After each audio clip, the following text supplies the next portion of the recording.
যে মানসিকভাবে ডক্টর মোহাম্মদ ইউনূস এই মুহূর্তে খুব বেশি সুস্থ নেই। তিনি মানসিকভাবে খুবই আপসেট, কারণ বাংলাদেশের সরকার ব্যবস্থা যেভাবে পরিচালিত হচ্ছে সেই ব্যবস্থাটি মূলত বাংলাদেশের যে মানে একটি শান্তির দেশ ছিল, সেই শান্তির দেশ থেকে একটি অশান্তির দেশে পরিণত হয়েছে। এখানে কেউ কারো কথা শুনছে না, বিশেষ করে প্রশাসনিক সমন্বয়হীনতা রয়েছে। সরকারের মধ্যে তো বড় ধরনের সমন্বয়হীনতা আমরা বিভিন্ন সময় লক্ষ্য করছি, এবং ডক্টর মোহাম্মদ ইউনূস কিন্তু বারবার বলেও আসছেন যে আমি আসলে এই কাজের জন্য যোগ্য না, দক্ষ না। তো এই যোগ্য না, দক্ষ না, এই পরিস্থিতিতে দাঁড়িয়ে উনি খুব একটা ভালো নেই মানসিকভাবে। তো হতে পারে যে, আর উনি কিন্তু একটা জিনিস যে উনি রাষ্ট্রপ্রধান, সরকার প্রধান হিসেবে দায়িত্ব গ্রহণের আগে উনি কিন্তু বাংলাদেশে খুব বেশি একটা থাকতেন না। ওনার বেশিটা সময় দেশের বাইরে কাটতো। সেই পরিস্থিতিতে দাঁড়িয়ে উনি এই দায়িত্ব একে তো পালন করতে পারছেন না, তার উপরে আবার দেশের বাইরেও যেতে পারছেন না। তো মানসিকভাবে উনি খুব বেশি একটা সুস্থ নেই। আমার মনে হয় যে উনি সে মানসিক চাপ কাটাতেও এই সময়টাতে বেছে নিয়েছেন। আরেকটা বিষয় যে ডোনাল্ড ট্রাম্প ক্ষমতা গ্রহণ হলে উনি যে বেকায়দায় পড়তে পারেন সে বিষয়টি উনি কিন্তু নিজেই বলেছিলেন। তো এই পরিস্থিতিতে দাঁড়িয়ে উনি হয়তো দেখতে পারেন যে এই মুহূর্তে কোনো অঘটন বাংলাদেশে ঘটে যায় কিনা, এ ভয়টা ওনার কাজ করতে পারে যে কোনো কারণে যদি বাংলাদেশে কোনো অঘটন ঘটে যায় তার তার কারণে উনি এই সফরটিকে গুরুত্ব দিতে পারেন। একদমই। আমি একটা বিষয় দাদা আপনার কাছ থেকে জানতে চাইবো, এই যে কিছুদিন আগে আমরা দেখলাম যে খালেদা জিয়া তিনিও দেশ ছাড়লেন এবং তিনিও বললেন যে চিকিৎসার জন্য তিনি বাইরে যাচ্ছেন এবং তার ছেলের সঙ্গে দেখা হয়েছে, এরকম একটা ছবিও কিন্তু সমাজ মাধ্যমে এসেছে। এবার মোহাম্মদ ইউনূস যাচ্ছেন। এই দুজনের দেশ ছাড়াটা কি নেহাতি কাকতালীয়, নাকি এর মধ্যে কোনো যোগাযোগ বা কোনো লিঙ্ক রয়েছে? দেখো, ডক্টর মোহাম্মদ ইউনূস এবং বেগম জিয়ার বিদেশ যাওয়ার মধ্যে কোনো সম্পর্ক আছে বলে আমি মনে করি না। কারণ বেগম জিয়া তার শারীরিক অসুস্থতার কারণে তিনি দীর্ঘদিন যাবতই বিদেশ যাওয়ার জন্য বলে আসছিলেন এবং আওয়ামী লীগ সরকারের আমল থেকে বলে আসছিলেন। স্বাভাবিক কারণেই উনি বিদেশ যাত্রা করেছেন, সেটি চিকিৎসার জন্যই আমরা জানি। আর সবচেয়ে বড় কথা যে ওনার পরিবারের, ওনার তো দুটো ছেলে ছিলেন, একটা ছেলে আরাফাত রহমান কোকো মারা যাওয়ার পরে, একটা ছেলে তারেক রহমান। তো তারেক রহমান দীর্ঘদিন 2007 সাল থেকেই নির্বাসনে আছে, উনি লন্ডনে থাকেন এবং ওনার ওয়াইফ, ওনার মেয়ে, এরা সবাই লন্ডনে থাকেন। সেই পরিস্থিতিতে দাঁড়িয়ে উনি দীর্ঘদিন যাবতই চেষ্টা করছিলেন ছেলের বউ এবং নাতনি তাদের সঙ্গে মিলিত হবার, এবং সেই চিকিৎসার জন্যই মূলত উনি ওখানে গেছেন। এটা আমি এই ডক্টর মোহাম্মদ ইউনূসের সফরের সঙ্গে কোনোভাবেই এই সফরটি সংযোগ আছে বলে আমার কাছে মনে হয় না।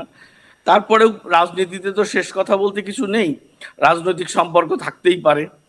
কিন্তু সুইজারল্যান্ড এবং প্যারিস বা লন্ডনে এখন বেগম জিয়া আছেন, তো সব মিলিয়ে খুবই তো কাছাকাছি, সেরকম পরিস্থিতি তৈরি হতেও পারে। হয়তো অনেক কিছুই তো গোপনে হচ্ছে দেশে। অন্যরকম কোনো একটা ছক কি দেশের বাইরে থেকে কষা হতে পারে সেক্ষেত্রে দাদা? দেখো, দেশের পরিস্থিতি এই মুহূর্তে যা চলছে তাতে মানে কোনো রকমই দেশটাকে স্থিতিশীল করার জন্য যে উদ্যোগ নেওয়া দরকার সেটি এই সরকার নিতে পারছে না, কোনো ক্ষেত্রেই না। না দ্রব্যমূল্য নিয়ন্ত্রণ, না আইন শৃঙ্খলা পরিস্থিতি, না পাবলিক অ্যাডমিনিস্ট্রেশন, না শিক্ষা প্রতিষ্ঠান, কোথাও তাদের কোনো সফলতা নেই। সুতরাং তারা নানাভাবেই আতঙ্কিত, নানাভাবেই তারা মানে কি বলে উদ্বেগে আছে।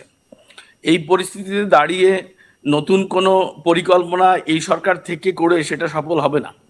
যে কারণে তারা, আমার কাছে মনে হয় যে এই সরকার তাদের যে দায়বদ্ধতার জায়গা সেটি থেকে একদমই সরে গেছে, বা তারা সরে যেতে বাধ্য হয়েছে তারা ব্যর্থতার কারণে। এখন তারা চাইছে একটা সেফ এক্সিট। তো সেই সেফ এক্সিটের আলোচনার বাইরে নতুন কোনো রাজনৈতিক প্ল্যান করে ডক্টর মোহাম্মদ ইউনূস ক্ষমতায় থাকতে পারবেন না। এখানে আবার এদিক দিয়ে কূটনৈতিক চাপও বাড়ছে। একটি নির্বাচন আয়োজন, সর্বদলের রাজনৈতিক যে সুবিধা প্রদান, জানো যে আওয়ামী লীগের মতো একটি গুরুত্বপূর্ণ রাজনৈতিক দল, তাদের সমমনা যারা রাজনৈতিক দল, বিশেষ করে মুক্তিযুদ্ধের সম্পর্কের শক্তিগুলো, তারা কিন্তু এখন রাজনীতির মাঠে নেই। শুধু তাই নয়, বাংলাদেশের সেকুলার লোকজন যারা প্রগতিশীল মানুষ, যারা ধর্মনিরপেক্ষতাবাদ, ৭২-এর সংবিধান, যারা মুক্তিযুদ্ধের আদর্শ বাস্তবায়নের জন্য কাজ করে বা যারা লালন করে সেই আদর্শ, তারাও কিন্তু এই মুহূর্তে দেশের মধ্যে সরাসরি বা কোথাও ঘোরাফেরা করতে পারছে না। তাদেরকেও লুকিয়ে, তাদেরকেও বিভিন্নভাবে স্থান পরিবর্তন করে অনেকেই দেশের বাইরে চলে গেছে। এরকম পরিস্থিতিতেই তাদেরকে থাকতে হচ্ছে। তো এই পরিস্থিতিতে দাঁড়িয়ে ডক্টর মোহাম্মদ ইউনূস রাজনৈতিকভাবে কোনো ষড়যন্ত্র করে নতুনভাবে ক্ষমতায় টিকে থাকা তার জন্য টাফ ব্যাপার। এবং কূটনৈতিক মহল থেকে কিন্তু বারবার চাপ আসছে যে দ্রুততম সময়ে নির্বাচন এবং গ্রহণযোগ্য নির্বাচন। সেই জায়গা থেকে দাঁড়িয়ে নতুন সরকার এসে বা নতুন কোনো ইস্যু করে কোনোভাবেই এটা হবে বলে আমার কাছে মনে হয় না যে উনি নতুন কোনো ষড়যন্ত্রের মধ্যে। আমরা এই জায়গাটাতে আসবো দাদা, আপনি আমাদের সঙ্গে থাকুন। আমরা এই জায়গাটাতে একটু আসতে চাইবো যে বাংলাদেশের নির্বাচন কি তাহলে শেষ পর্যন্ত হবে, নির্বাচন কি ঘোষণা করবেন মোহাম্মদ ইউনূস? তার পাশাপাশি আরো একটা জিনিস আপনাদেরকে দেখাবো, প্যারিসে গোপন আস্তানা রয়েছে, সেখানেই কি তাহলে এবার মোহাম্মদ ইউনূস ঘাঁটি গাড়তে চলেছেন?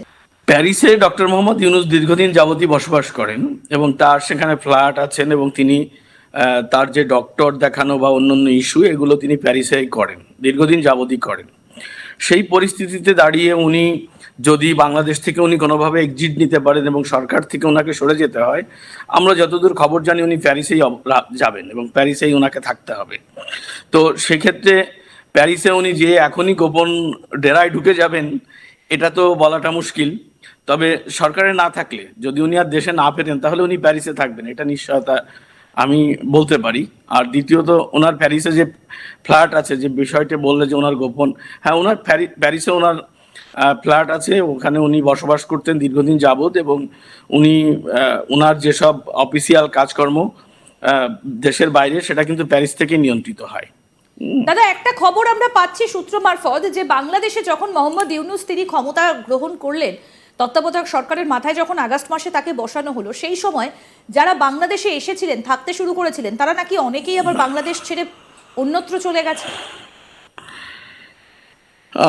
অ্যাকচুয়ালি এরকম অনেকেই এখন 5 আগস্টের আগে এবং 5 আগস্ট পরবর্তী সময়ে অনেকেই এই সরকারের সঙ্গে নানা কারণে তাল মিলিয়েছিলেন। বিশেষ করে 5 আগস্টের আগে যে ছাত্র আন্দোলনের নামে যা হয়েছিল, সেটি ছিল একটা স্রেফ জঙ্গিপনা এবং মানুষকে ভুল বুঝিয়ে রাস্তায় নামানো হয়েছিল শেখ হাসিনার বিরুদ্ধে।